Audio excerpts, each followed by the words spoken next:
Mungkin sebagian dari ibu hamil bingung dan bertanya-tanya, sebaiknya dalam kondisi pandemi corona yang seperti sekarang nih, tetap periksa hamil atau enggak sih? Kita akan bahas soal itu. Simak video berikut sampai habis. Halo, selamat datang di Kriwi Life. Ngobrolin kesehatan bareng aku, Bidan Oni. Bagaimana? Masih betah untuk social distancing? Udah berapa hari kalian di rumah aja? Nah, biar nggak bosan kita nonton aja video Kriwi Live ya. Hari ini aku akan bahas soal gimana kalau saat ini kita lagi dalam kondisi hamil padahal lagi ada pandemi corona. Bagusnya periksa kehamilan atau nggak sih? Nah, simak video berikut sampai habis, jangan di skip-skip, dan silahkan klik tombol subscribe-nya supaya kamu gak ketinggalan video terbaru dari aku. Nah, sebenarnya sudah ada himbauan atau anjuran dari POGI, Perkumpulan Obstetri dan Ginekologi Indonesia, bahwa ibu hamil sebaiknya menunda dulu pemeriksaan ke dokter kandungan atau ke rumah sakit, kecuali kalau misalnya ada tanda-tanda darurat. Konsultasi bisa dilakukan melalui telemedikal atau secara online lah ya gampangannya, karena kan sekarang kita juga bisa menghubungi dokternya mungkin secara online, bidannya secara online, atau kalian bisa pakai aplikasi seperti Halo Dokter, Hello Dok untuk konsultasi soal kehamilan kalian. Nanti bisa juga kan dapat resep dari dokternya. Dan untuk suplemen itu nanti kalian bisa konsultasi dengan dokternya. Boleh nggak kalau misalnya beli sendiri di apotek? Kalau iya, harus beli apa? Kayak gitu. Kenapa? Karena ibu hamil adalah salah satu populasi yang tidak kebal terhadap coronavirus ya. Jadi ibu hamil itu tetap bisa terkontaminasi coronavirus. Bahkan sebenarnya kan ibu hamil itu karena ada perubahan dalam tubuhnya, imunitasnya mungkin turun, itu jadi lebih mudah terpapar si virus COVID-19 ini. Nah, karenanya POGI menganjurkan sebaiknya ibu tidak usah pergi dulu ANC, ditunda dulu kecuali ada tanda-tanda bahaya yang terjadi. Tanda-tanda bahaya itu sebenarnya bisa kalian lihat di buku kehamilan kalian, tapi intinya sih tanda-tanda kehamilan itu kayak misalnya muntah berat sampai yang kita nggak bisa beraktivitas lagi, jadi muntah-muntah terus, hiperemesis gravidarum sampai yang lemes. Terus kalau misalnya keluar darah dari jalan lahir, jadinya keluar perdarahan padahal nggak ada apa-apa, nggak ada kontraksi, tiba-tiba keluar perdarahan. Terus nyeri perut hebat atau kontraksi, baik itu di kehamilan awal maupun di trimester 3 ya. Kalau di trimester awal berarti itu adalah ancaman keguguran, tapi kalau di trimester akhir berarti itu tanda-tanda persalinan. Jadi kalian harus segera kemudian selanjutnya ada ketuban pecah. Inilah sebabnya kenapa sebaiknya ibu hamil itu punya kertas lakmus sendiri di rumah. Jadi kalau misalnya ada cairan yang keluar dari vagina atau dari jalan lahir dan itu banyak, kalian bisa cek dengan kertas lakmus itu, ini ketuban apa enggak ya gitu. Kalau nggak ketuban kan kalian bisa stay di rumah. Kalau ketuban kalian harus langsung periksa. Kemudian kalau misalnya kalian ada riwayat darah tinggi, terus tiba-tiba merasa pusing, matanya berkunang-kunang, badannya bengkak, itu kalian juga harus periksa. Kemudian kalau misalnya gerakan janin itu mulai berkurang atau malah nggak ada, itu kalian juga harus periksa ke dokter kandungan. Yang terakhir, kalau misalnya kalian kejang, itu juga harus segera periksa. Di luar keadaan darurat itu, kalau misalnya cuman kayak, kalau misalnya pinggangnya pegel, terus berasa sininya heartburn, itu sebenarnya kalian nggak harus langsung periksa, tapi kalian bisa berkomunikasi, yaitu tadi lewat telemedikal secara online, karena kan sekarang teknologi sudah maju. Ya. Jadi ANC atau antenatal care atau pemeriksaan kehamilan ditunda dulu kecuali penting banget.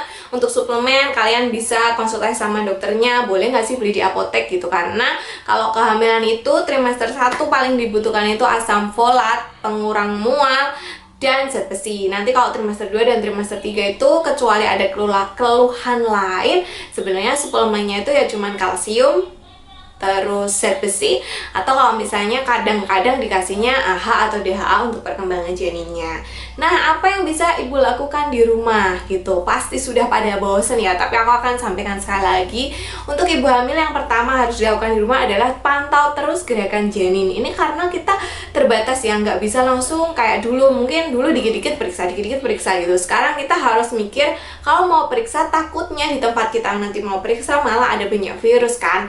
Jadi si ibu yang bisa dilakukan adalah memantau gerakan janin. Aku sudah pernah cerita tentang pemantauan gerakan janin ini di Kalau nggak salah, kalau misalnya di HP udah lewat deh, kalau nggak salah ya. Tapi intinya kalian bisa pantau dalam 2 jam itu dia gerakannya tuh berapa kali gitu. Atau minimal dalam 12 jam dia harus gerak 12 kali. Kalau misalnya kalian merasa, aduh kok gerakannya nggak sekenceng biasanya, nggak sesering biasanya, nah itu kalian bisa konsultasi ke dokter atau bidan dan periksa. Tapi kalau misalnya gerakannya biasa-biasa aja nih, ya udah no need to worry ya. Yang kedua adalah kalian harus menjaga kesehatan. Menjaga kesehatan ini sangat luas spektrumnya ya, tapi kalian bisa memulai dengan makan makanan yang lebih bergizi dan nutrisi gitu, nggak junk food terus, nggak instan terus gitu. Tetap melakukan olahraga atau senam hamil sendiri di rumah ya. Jadi kalian bisa mengikuti senam hamilnya Kriwil Life, ada di playlist senam hamil, silahkan dipilih yang paling sesuai dengan kondisi kalian. Terus harus tetap rajin minum suplemennya, rajin melakukan desinfektan gitu ya. Jadi membersihkan apa benda-benda yang sering dipegang gitu dengan cairan desinfektan. Kemudian kalian harus rajin mencuci tangan 6 langkah dengan air mengalir dan sabun. Nggak harus dengan hand sanitizer ya. Kalian tahu sendiri kan, hand sanitizer tuh sekarang udah langka banget, bahkan harganya lebih mahal daripada skincare. Jadi kalau nggak ada hand sanitizer itu no need to worry. Apalagi kalau misalnya ibu hamil tuh kan cuma di rumah aja, harus di rumah aja sesering mungkin ya. Itu di rumah pasti ada sabun dan air mengalir. Nah itu kalian bisa cuci tangan 6 langkah dengan sabun dan air mengalir. Kapan harus cuci tangan? Ya kalau misalnya habis megang benda-benda yang kira-kira tuh ada virus nempel, saya uang kembalian atau pala paketan dari pak paket. Terus kalian habis mau makan, mau minum, terus habis BAB, BAK, itu kan harus cuci tangan. Misalnya habis jabat tangan dengan orang, walaupun sekarang udah nggak disarankan ya jabat tangan. Nah itu kalian harus cuci tangan. Pokoknya kapan aja merasa tangan ini kotor, itu kalian harus cuci tangan. Sebelum memegang mata, hidung, dan mulut, kalian juga harus cuci tangan. Kemudian kalian harus memakai masker jika merasa sakit atau tidak enak badan. Ya kan? Masker itu sekarang sangat langka juga, lebih langka daripada hand sanitizer. Bahkan ada beberapa teman-teman dari tenaga kesehatan yang di lini depan itu cerita, kita sampai maskernya tuh didaur ulang, padahal nggak boleh sebenarnya gitu, saking nggak adanya. Nah kalian kalau misalnya sakit, kalau punya bisa pakai masker kesehatan. Kalau nggak ada, minimal terapkan etika batuk ya. Jadi kalau batuk itu jangan pakai tangannya nanti kotor, tapi kalian menggunakan siku, jadi gitu ya. Dan menjauhlah dari keluarga kalau misalnya kalian sedang sakit. Jangan bepergian dulu ke negara-negara yang di warning ada banyak COVID. Walaupun mungkin sekarang harga tiket udah bener-bener didiskon besar-besaran, tapi sebaiknya kalian tetap di rumah aja. Nggak usah pergi belanja-belanja keluar kalau nggak penting banget. Kalau masih bisa belanja online atau delivery aja. Kalau misalnya masih ada yang bisa diutus untuk belanja keluar, ya ngutus orang aja gitu ya. Jadi diminimalkan belanjanya keluar, kecuali misalnya kebutuhan yang benar-benar penting gitu. Kalau misalnya beli baju kayaknya nggak penting ya saat ini gitu, jadi itu bisa ditunda dulu.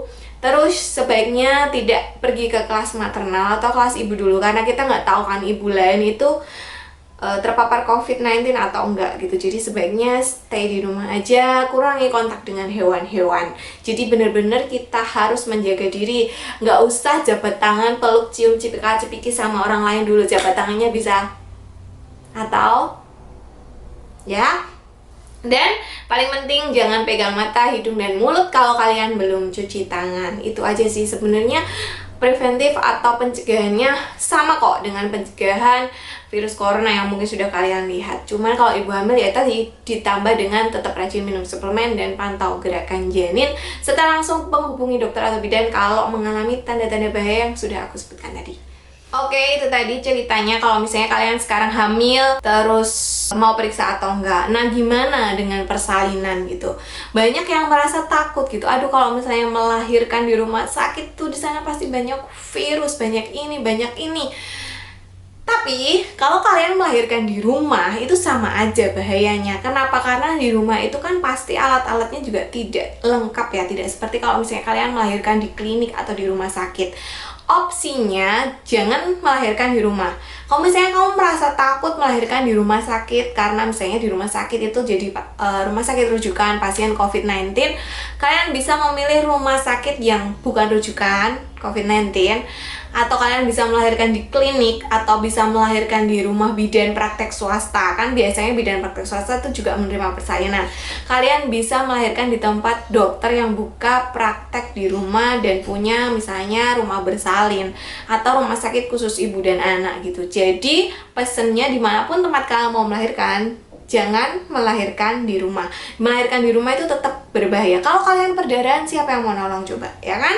Kalau misalnya bayimu sorry nih asfiksia, gimana? Siapa yang mau melakukan resusitasi? Apakah alat yang dibawa oleh penolong persalinan yang datang ke rumahmu itu nantinya bakalan selengkap kalau melahirkan di misalnya di rumah bidan gitu kan? Ya belum tentu kan? Jadi silahkan konsultasi dengan dokter atau bidan yang memeriksa kalian selama kehamilan ini. Gimana ya dengan kondisi sekarang? Apakah kira-kira saya bisa melahirkan di tempat ibu atau di tempat bapak? Seperti itu ya.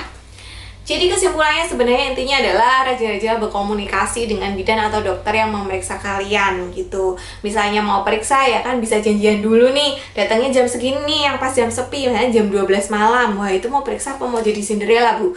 Nah intinya ya seperti itu, tetap jaga kesehatan, social distancing di rumah aja. Udahlah, aku juga di rumah aja mengemukkan badan, nonton-nonton drama Korea daripada kita jalan-jalan keluar malah nanti ketemu COVID-19 kan. Di episode selanjutnya aku akan bahas soal gimana kalau misalnya ibu positif COVID-19 dan harus hamil dan harus melahirkan, gimana prosedurnya gitu ya. Dan apa yang aku omongin hari ini, aku bikin video tanggal 25 Maret. Itu updatean terbarunya seperti yang aku sampaikan dalam video ini dari POGI, Perkumpulan Obstetrik Ginekologi Indonesia. Dan aku juga baca di beberapa jurnal luar sama mereka himbauannya kurangi dulu, tunda dulu antenatal care. Jadi tetap di rumah aja, semoga sehat selalu. Simak video selanjutnya di episode mendatang tentang gimana kalau ibu positif, apa dampaknya terhadap janin. Silahkan klik tombol subscribe supaya kamu nggak ketinggalan video terbaru dari aku. Silahkan follow aku di Instagram @bidankriwil karena aku juga bahas kesehatan di sana. Dan sampai jumpa.